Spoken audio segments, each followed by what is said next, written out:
जय गुरुदेव। और दोस्तों, मेरे चैनल सिद्ध साबर मंत्र में आपका एक बार फिर से हार्दिक स्वागत है। और देखिए, आज मैं आपके सामने जो साधना लेकर के आया हूँ वो साधना की दृष्टि से एक बेजोड़ साधना है।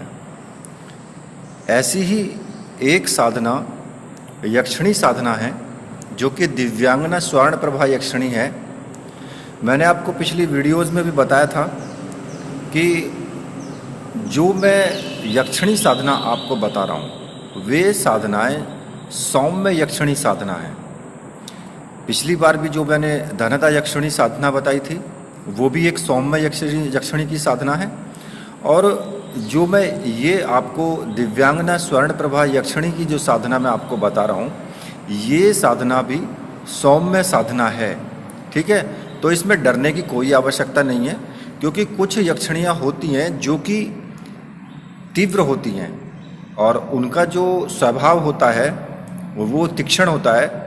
तो उस तरह की साधना मैं आपको अभी बता ही नहीं रहा हूँ। ठीक है, तो ये साधना आप आराम से और बिल्कुल एकदम शांत चित्त होकर के आप कर सकते हैं। इस साधना को कोई भी स्त्री कर सकती है, कोई भी पुरुष कर सकता है, और इसको प्रेमिका रूप में ही सिद्ध करें। ठीक है, तो देखिए, वीडियो शुरू करने से पहले और साधना को बताने से पहले मैं आपसे एक रिक्वेस्ट जरूर करूंगा कि वीडियो को आप पूरी देखना, स्किप मत करना।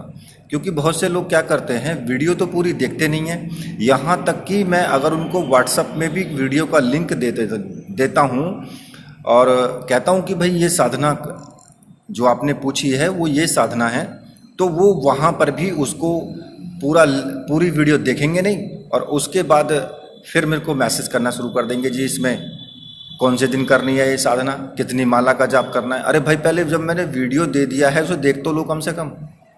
जब देख लोगे तो तुम्हें पूछने की आवश्यकता नहीं पड़ेगी, और फिर भी अगर पूछने की आवश्यकता पड़ जाती है तो पूछ लेना फिर।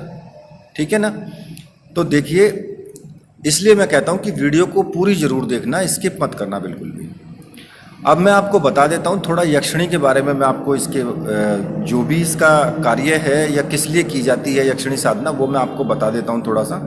तो देखिए, यक्ष शब्द जो है वो एक विशेष जाति से है। जैसे कि अप्सरा होती है, किन्नरी होती है, उसी तरीके से यक्षिणी और यक्ष होते हैं। और जो इनका संबंध है वो धन, ऐश्वर्य, प्रभुता और संपन्नता को लेकर के है। मतलब कि ये सब चीज़ें आपको इनकी साधना करने से प्राप्त होती हैं। क्योंकि जो देवताओं के कोषाध्यक्ष हैं वो कुबेर हैं, और कुबेर यक्ष जाति के हैं। ठीक है, और जैसे कि दीपावली के दिन लक्ष्मी पूजा की जाती है तो साथ में ही कुबेर की भी पूजा की जाती है उस वक्त में, क्योंकि वो भी कोषाध्यक्ष हैं। ठीक है, तो अब मैं आपको बता देता हूं कि यक्षिणी साधना जो संपन्न की जाती है वो अगर ठीक अर्थों में देखा जाए, सही अगर मैं आज आपको बताऊं, तो यक्षिणी अप्सरा की साधना जो की जाती है वो लक्ष्मी साधना से ज़्यादा महत्वपूर्ण साधना मानी गई है। क्यों? क्योंकि लक्ष्मी साधना करने से आपको बहुत थोड़ा लंबे टाइम तक इंतजार करना पड़ता है जो साधना के जो परिणाम आते हैं उनके लिए। लेकिन यक्षिणी साधना को वो हम जल्दी से जल्दी और तीव्रता के साथ में प्राप्त कर लेते हैं, वही सब चीज़ें।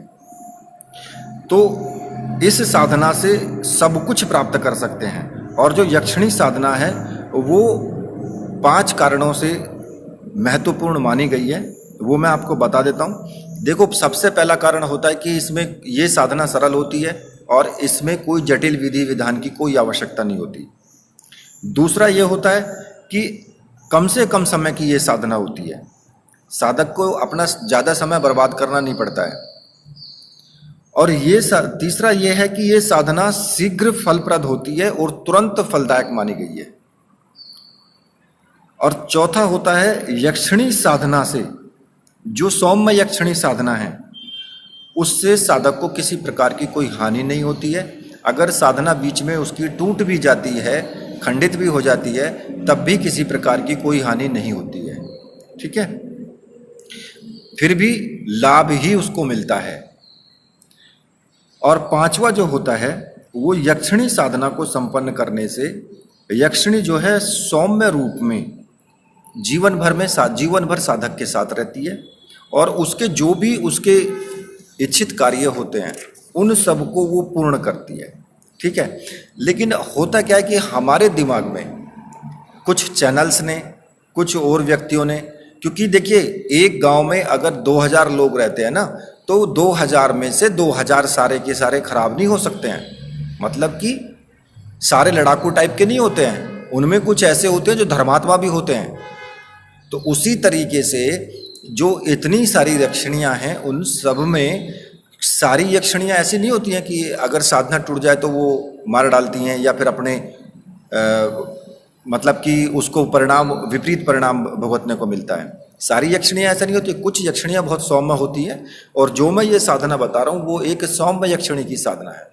और दूसरा मैं एक बात और यहाँ पे क्लियर कर देता हूँ कि कुछ लोग मुझसे भी पूछते हैं कि क्या यक्षिणी साधना करने से मरने के बाद यक्षिणी अपने लोक में ले जा करके उसको यातनाएं देती है? अरे भाई ऐसा नहीं होता है। तुम साधना कर रहे हो, तुम किसी को मतलब कि किसी को नमस्कार कर रहे हो, तो वो भाई तुम्हें क्यों मारेगा या क्यों तुम्हें ले जाएगा वो अपने साथ में? ऐसा कुछ नहीं है।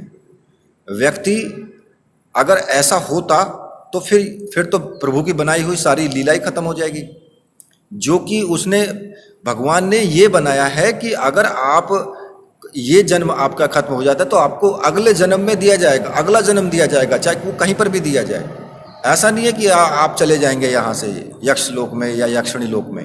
क्यों चले जाओगे? इतने बड़े पुण्य नहीं किए कि यक्षिणी लोक में पहुंच जाओगे सीधा, क्योंकि वहां पर सब पुण्य आत्मा ही होती है और तुमने इतने बड़े पुण्य नहीं किए। तुम्हारे तो कई कई जन्मों के अभी पाप बाकी हैं, तो इसलिए कैसे चले जाएंगे इतनी जल्दी, कैसे ले जाएंगे? तो ये तो भगवान की जो बनाई हुई लीला है उसके विपरीत हो गया ना ये काम। तो ऐसे नहीं हो सकता है, ये बिल्कुल गलत है। ठीक है, तो अब मैं आपको ये बता देता हूँ कि ये जो साधना है, ये जो यक्षिणी है, ये स्वभाव से बिल्कुल एकदम भोली भाली है और अपने साधक के प्रति पूर्ण रूप से समर्पित रहती है ये। और साधक के मनोवांछित जो भी कार्य होते हैं उनको मतलब उसी टाइम ये मतलब कि उसी वक्त ये तत्क्षण जो है उस कार्य को पूरा करती है। और देखिए यक्षिणी को जो है हमेशा प्रेमिका या और प्रिय रूप में ही उसको सिद्ध करना चाहिए और ऐसा करने से वो धन, ऐश्वर्य और सुख आपको प्रदान करती है। हर प्रकार के सुख आपको प्रदान करती है, मानसिक भी, शारीरिक भी, धन, द्रव्य, ऐश्वर्य सब कुछ यक्षिणी साधना से आपको मिलता है। अब मैं आपको इस साधना के बारे में मैं आपको बता देता हूं कि साधना किस प्रकार से की जाएगी। इस साधना को मैं पहले बता चुका हूं कि कोई भी स्त्री कर सकती है और कोई भी पुरुष कर सकता है, किसी भी प्रकार का कोई भी दोष नहीं है। और अगर किसी कारण से साधना अगर असफल भी हो जाए तो साधक को किसी भी प्रकार की हानि इसमें नहीं होती है। यदि पहली बार में साधना अगर पूर्ण ना हो तो आगे दोबारा से साधना की जाए तो दूसरी बार में सफलता मिल जाती है। और कई बार तो ऐसा होता है कि पहली बार में ही सफलता मिल जाती है। और ये केवल एक दिन की साधना है, ये कोई 10 दिन, 15 दिन, 11 दिन, 21 दिन ऐसा कुछ नहीं करना। इसमें केवल एक दिन की साधना करनी है और एक दिन की साधना करने के बाद अगर आपको सफलता नहीं मिलती है किसी कारण से, तो फिर अगले किसी जो भी शुभ दिन आए, जो मैं बताऊंगा, जो भी शुभ दिन हो उसमें आप ये साधना दोबारा से कर सकते हो। और मैंने आपको पहले भी बताया है कि जो यंत्र और माला है उनको आप 3 बार यूज कर सकते हो। मतलब कि उस यंत्र और माला से 3 बार साधना कर सकते हो, उसके बाद उसकी शक्ति क्षीण हो जाती है। उसके बाद आपको दोबारा से नए यंत्र और माला के साथ में आपको साधना करनी है। ठीक है, तो देखिए अब मैं आपको बता देता हूं कि ये साधना का शुभ मुहूर्त कौन सा होता है। देखो, ये साधना अगर दीपावली के आसपास की जाए तो बहुत ज़्यादा उचित है, बहुत ज़्यादा सही है। उस वक्त इस साधना को करने से उस टाइम पर बहुत जल्दी यक्षिणी के प्रत्यक्ष होने की संभावना होती है। और मुहूर्त की दृष्टि से अगर मैं आपको बता दूं तो जिस वर्ष दीपावली से अगले दिन यानी कि गोवर्धन वाले दिन, अगर उस दिन आपको स्वाति नक्षत्र हो और प्रीति योग हो, अगर आप नक्षत्र की दृष्टि से या पंचांग की दृष्टि से मैं आपको बताऊं तो प्रतिपदा को यानी कि जो अमावस्या से जो अगला दिन होता है वो दीपावली से अगला दिन होता है, तो जिस वर्ष भी ये योग पड़े, स्वाति नक्षत्र हो और प्रीति योग हो, अगर आप उस दिन इस साधना को रात्रि में करते हो तो ये पहली बार में ही सिद्ध हो जाती है। अगर ऐसा नक्षत्र, लेकिन ये नक्षत्र जो होते हैं ये कभी कभी कई सालों के अंतराल में आते हैं, ऐसे नक्षत्र हर बार नहीं आते हैं, हर वर्ष नहीं आते हैं ये। और अगर आप किसी भी शुक्ल पक्ष के शुक्रवार से रात्रि को 10 बजे के बाद ये साधना कर सकते हो। दीपावली के दिन भी कर सकते हो। दीपावली के दिन जैसे कि छोटी दीपावली होती है और गोवर्धन का दिन होता है, दीपावली का दिन होता है, उस दिन भी इस साधना को कर सकते हो। और किसी भी नवरात्रि में ये साधना कर सकते हो, शुभ दिन है ये, ठीक है। लेकिन शुक्ल पक्ष का होना चाहिए कि शुक्ल पक्ष के जो मतलब कि अमावस्या जैसे आए, अमावस्या से अगला दिन हो प्रतिपदा को, या फिर शुक्ल पक्ष के किसी भी शुक्रवार को, ये साधना तुम शुरू कर सकते हो। अब इस साधना में आपको मुख्य रूप से किन चीज़ों की आवश्यकता होगी? तो मुख्य रूप से तुम्हें इसमें दिव्यांगना स्वर्ण प्रभा यक्षिणी का जो यंत्र है, वो यंत्र आप ताबीज के आकार का भी ले सकते हैं और ताम्रपत्र के आकार का भी, ठीक है, क्योंकि ताबीज के आकार का थोड़ा महंगा पड़ता है और ताम्रपत्र के आकार का थोड़ा सस्ता पड़ता है, तो इसलिए कोई सा भी आप ले सकते हो इसमें से। अगर आपको बाजू में बांधना है या गले में धारण करना है तो आप जो ताबीज के आकार का है वो लें, और अगर ऐसा नहीं करना है तो आप ताम्रपत्र वाला भी ले सकते हैं। और जो यक्षिणी माला है वो माला और रक्षा माला, इसके लिए 3 चीज़ों की आवश्यकता होगी केवल: दिव्यांगना स्वर्ण प्रभा यक्षिणी यंत्र, यक्षिणी माला और रक्षा माला। और ये तीनों चीज़ें मंत्र सिद्ध प्राण प्रतिष्ठा युक्त तो होनी चाहिए। अगर ऐसी चीज़ें आपको नहीं मिलती हैं तो आपको मैंने व्हाट्सएप नंबर वीडियो में दिया हुआ है और डिस्क्रिप्शन में भी दिया है, तो मुझे व्हाट्सएप करके आप ये सामग्री प्राप्त कर सकते हैं। और ये साधना आपको रात्रि में 10 बजे के बाद शुरू करनी है। अब मैं आपको इस साधना की विधि में आपको बता देता हूँ। पीला आसन आपको बिछा लेना है और उस पर बिल्कुल एकदम शांत होकर के बैठ जाना है रात्रि को 10 बजे के बाद, और उत्तर दिशा की तरफ आपको मुख करके रखना है। और अपने सामने आपको एक गुलाब के पुष्पों का हार भी आपको रखना है। एक ले लेना है, गुलाब के पुष्प ले लेना थोड़े से, और गुलाब के पुष्पों का हार भी ले लेना, वो भी आपको रखना है, ठीक है। और इसमें पीला आपका आसन होना चाहिए और पहनने के लिए पीली धोती होनी चाहिए, ठीक है। और एक जलपात्र ले लें, कुमकुम, केसर और थोड़े से चावल ले लें। इत्र अगर मिल जाए तो बहुत बड़ी अच्छी बात है, इत्र भी ले लें थोड़ा सा। तो अब आपको क्या करना है, एक चौकी लगा लें और चौकी पर पीले रंग का वस्त्र बिछा लें, ठीक है। उत्तर दिशा की तरफ मुख करके बैठ जाएं और सबसे पहले आपको भगवान श्री गणेश का पूजन करना है, ठीक है। पंचोपचार छोटा सा एक पूजन कर लें उनका, जैसे कि दीपक दिखाना हुआ, धूप बत्ती दिखानी हुई, और थोड़ा सा उनको टीका लगाएं, केसर का पुष्प चढ़ा दें, चावल चढ़ा दें, और थोड़ा नैवेद्य जो कि शुद्ध मावे का बना हुआ हो, घर भून करके मावा, और उसकी थोड़ी मिठाई बना लें और वो चढ़ाएं।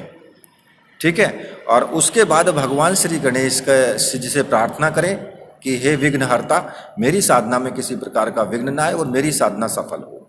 और एक माला भगवान श्री गणेश के मंत्र का जाप कर ले, या तो श्री गणेशाय नमः या वक्रतुंडाय हुम, किसी भी तरीके से ये इसका एक माला मंत्र का जाप कर लो। उसके बाद देखिए आपको गुरु पूजन करना है। गुरु पूजन, अगर गुरु आपके हैं जिन्होंने आपको मंत्र दीक्षा दी है, मंत्र दिया है, गुरु मंत्र दिया है, तो उन्हीं का आपको चित्र रखना है और उन्हीं का गुरु मंत्र आपको करना है। अगर गुरु नहीं है आपके, कोई गुरु नहीं बनाए, तो भगवान शिव को गुरु मान करके और ओम नमः शिवाय मंत्र का जाप करना है और उनका पंचोपचार पूजन करना है, जैसे गणेश भगवान का किया है। ठीक है। अब उसके बाद आपको क्या करना है? उसके बाद आपको बटुक भैरव जी का पूजन करना है, एक छोटा सा पूजन कर लेना उनका भी। और बटुक भैरव मंत्र का केवल एक माला मंत्र का आपको जाप करना है। और वो मंत्र मैं आपको बता देता हूँ। ओम ह्रीम बटुकाय आपदुद्धारणाय कुरु कुरु बटुकाय ह्रीम ओम। इसका एक माला मंत्र का जाप करना है और भैरव जी से प्रार्थना करनी है कि मेरी साधना में किसी प्रकार का विघ्न आए तो आप उस विघ्न को का निस्तारण करें और मेरी रक्षा करें। ठीक है। तो देखिए उसके बाद अब आपको क्या करना है? उसके बाद आपको जो यक्षिणी है, यक्षिणी यंत्र और जो माला है उसको चौकी पर रख देना है और एक स्टील की थाली ले लेनी है। उसमें केसर से आपको या तो स्वास्तिक का चिन्ह बनाएं या श्री अक्षर उस पर लिख देना है। ठीक है। उस जो थाली है, थाली के ऊपर ही, और उसके ऊपर फिर आपको जो दिव्यांगना स्वर्ण प्रभा यक्षिणी का जो सिद्धि यंत्र है उसको स्थापित कर देना है। ठीक है। और इस यंत्र को पहले किसी कच्चे दूध से धो लें और फिर जल से धो पोंछ करके और केसर से जो अंकित किया है तुमने श्रीम श्री, उस यंत्र को वहां पर स्थापित कर दें और उसके बाद उस पर गुलाब के पुष्प चढ़ाएं, इत्र चढ़ाएं उसके ऊपर और दूध से बना हुआ भोग भी लगाएं। ठीक है। कोई भी दूध से, जैसे खीर बना लें या फिर कोई मिठाई बना लें, उस तरीके का भोग लगाएं। अब इसमें आपको दीपक जो लगाना है वो तेल का दीपक लगाना है इसमें। ठीक है। किसी भी तेल का दीपक, जैसे कि सरसों के तेल का लगा सकते हैं या फिर तिल के तेल का लगा सकते हैं। तेल का दीपक लगाना है आपको और अगरबत्ती जला देनी है। ठीक है। और उसी रात्रि में हकीक माला से 21 माला मंत्र का आपको जाप करना है, यानी 21 माला का आपको जाप करना है। एकाग्रचित होकर के, ध्यान लगा करके पूर्ण रूप से, और 21 माला का जाप करना है। अब मैं आपको जिस मंत्र का आपको जाप करना है वो मैं आपको मंत्र बता देता हूँ। ठीक है। तो मंत्र इस प्रकार से है। ओम ऐं श्रीम ह्रीम दिव्यांगना आगच्छ सिद्धिम देहि देहि फट। इस मंत्र का आपको जाप करना है। और देखिए, जब जैसे आप धीरे धीरे जाप करते रहेंगे तो आपको लगेगा कि जैसे कोई हवा का झोंका आया है, और या फिर किसी ने शरीर पे टच किया है, या कोई चमकदार चीज एकदम से प्रकट हुई है। तो इस तरीके से आपको पहले अनुभव होंगे और आप मंत्र जाप लगातार करते रहना है आपको। और उसके बाद में अगर आपको लगे ऐसा कि पास में ही कोई अत्यंत सुंदर स्त्री, जो कि जिसकी उम्र की 16-18 साल की है, वो दिव्यांगना आकर के पास में बैठ गई है, तो जो गुलाब के पुष्पों का हार है वो आप पहले से ही ला करके रखेंगे और उस हार को उसके गले में पहना देना है और उससे वचन ले लेना है दिव्यांगना यक्षिणी से कि वो उसके जीवन भर वश में रहेगी और जीवन भर वो जो भी आज्ञा देगा उसका पालन उसको करना पड़ेगा, कभी भी मना नहीं होना चाहिए। ठीक है। और इसके बाद उस यंत्र और माला को आप सुरक्षित स्थान पर रख दें अपने घर में ही। और अगर ताबीज के आकार का यंत्र है तो उसको किसी भी धागे में पिरो करके और अपनी दाहिनी बाजू में उसको बांध लें। ठीक है, तो ऐसा करने से ये पूर्ण सिद्धि होती है। ठीक है, और उसके बाद जब भी कभी यक्षिणी को बुलाया जाएगा वो आएगी और आपका हर कार्य पूर्ण करेगी। लेकिन एक चीज मैं आपको इसमें बता देता हूं कि साधना अगर पहली बार में सफल ना हो तो घबराए नहीं, दूसरी बार साधना करें, तीसरी बार करें, लेकिन 2-3 बारों से ज्यादा करने की वैसे आवश्यकता पड़ती नहीं है। लेकिन फिर भी, और इस साधना से आपको किसी भी प्रकार की कोई हानि नहीं होती है, किसी भी प्रकार से, मतलब कि कहने का यह है कि बहुत सौम्य साधना है ये, और मैंने पूरी साधना आपको बता दी है, पूर्ण रूप से इस साधना को मैंने आपको बताया है। और अगर फिर भी अगर किसी को कुछ समझ ना आया हो तो वो कमेंट में मुझसे पूछ सकता है, और मैसेज भी मुझे व्हाट्सएप मैसेज कर सकता है वो। ठीक है, करके अगर कुछ पूछना है तो मैं मुझसे पूछ भी सकता है वो। तो इस प्रकार से ये साधना बहुत सरल साधना है। ठीक है, तो इसी के साथ अब मैं वीडियो को यहीं पर समाप्त करता हूं। तो मेरे साथ बोलिए, बोलिए वीर बजरंगबली हनुमान जी महाराज की जय, बोलिए मेरे परमहंस गुरुदेव की जय।